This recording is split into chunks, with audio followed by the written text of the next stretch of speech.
Hello, everyone. I hope your day is moving along as best as it can. Today, I want to talk about planning your essays.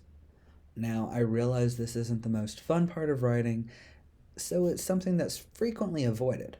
However, without any planning, your writing can end up aimless and kind of, well, everywhere.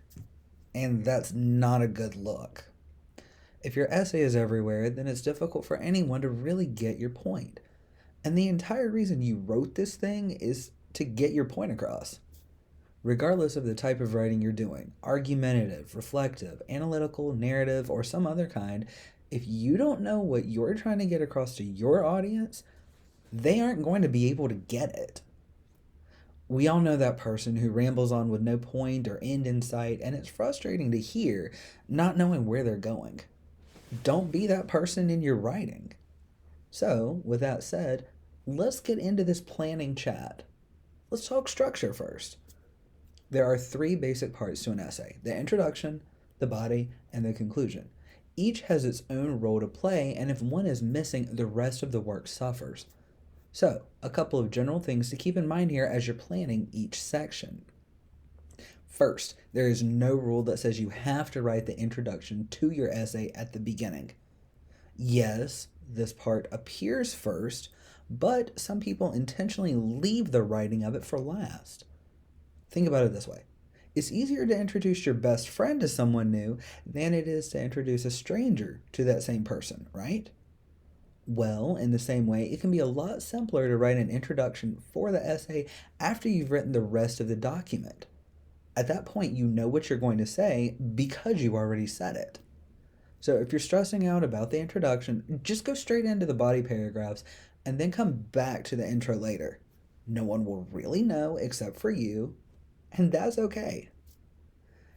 In that same line of thinking, by the way, your introduction can be longer than one paragraph. We're no longer in middle school or high school English, and the essays are longer now. We aren't doing 5 paragraph essays anymore. Therefore, having longer sections, the intro, body, and conclusion, is appropriate. So keep these things in mind as you're working. You need to make the essay work for you, so use the strategies that work and avoid the ones that don't.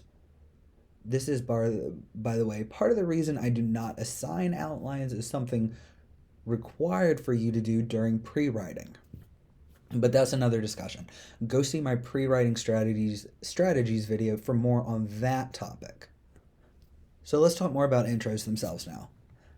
All right, there are 5 basic methods that I have seen work really well for writing essays. Now, I am not saying these are the only ways to structure an introduction, but I do see these most often. The first is the inverted triangle. It looks like this. All right, it moves from general ideas at the very beginning down toward more specific information. Typically, this means you would first mention an idea or argument that people see as true, and then point out some kind of problem or issue with that concept as you get further into the introductory section. And then you've got your thesis, your point of the entire essay at the end of the introduction, and that can be seen as a way to solve that particular problem that you already pointed out. The second way to structure an introduction is by having a narrative, a short story that is there just to get readers' attention. Now, the catch with this method is that your story must be pretty short in relation to the length of your overall essay, because the longer your story is, the longer it takes for readers to find out what the point of the actual essay is. If you take too long, readers can get annoyed or distracted, which means that your writing is no longer as effective as it could be. And we want effective writing.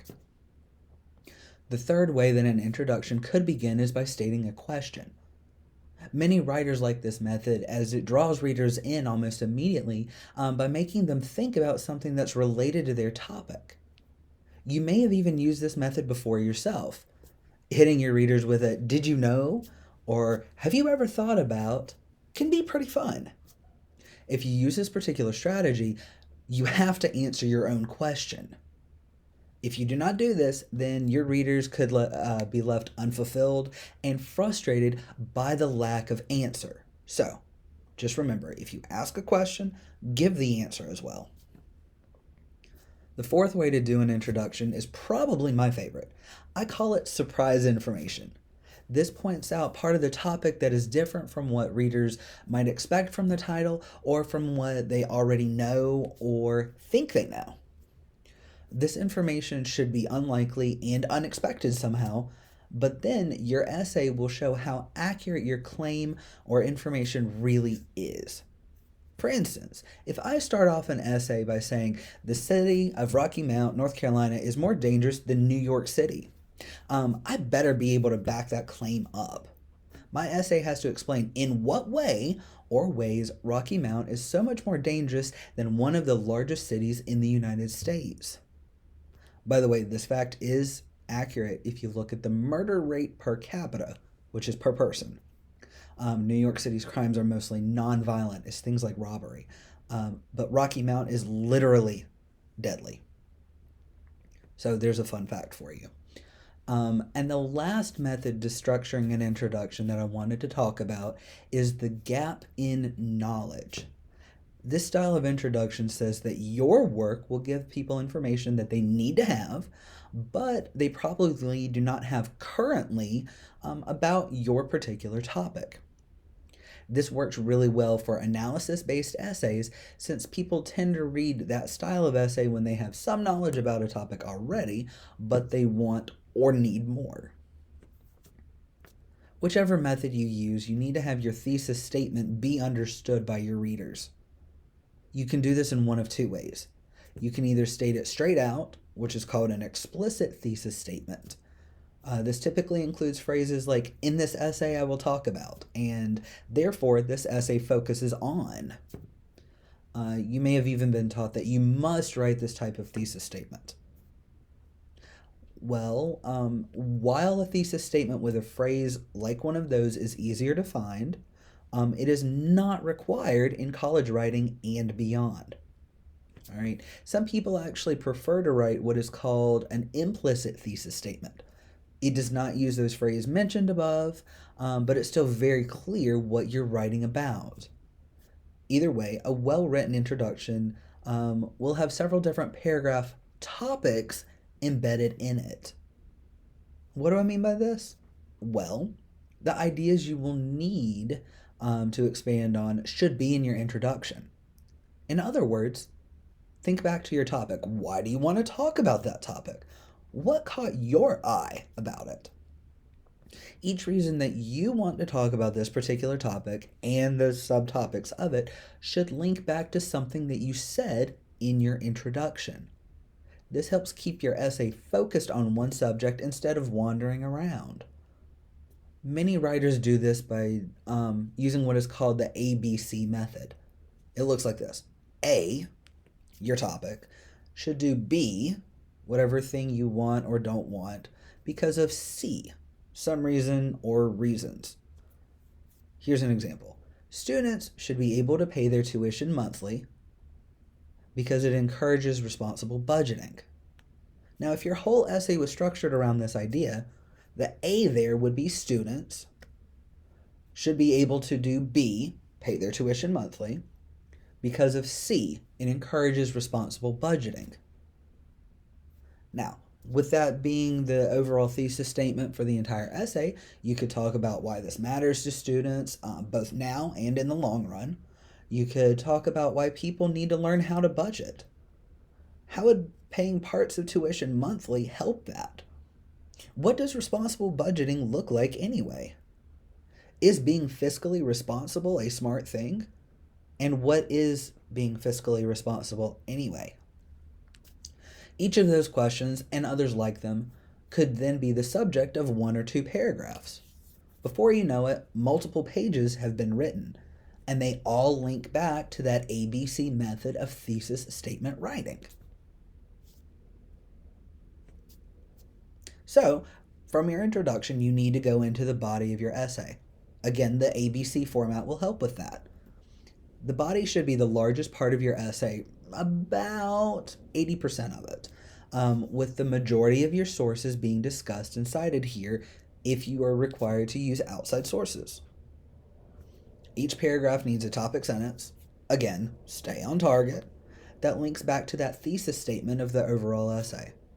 This is, again, why pre-writing matters. If you have a good plan, whether it's an outline, bubbles, or something else, you can figure out what ideas go in which paragraph and with what topic sentence. The beginning of each paragraph must link somehow with the end of the paragraph before it.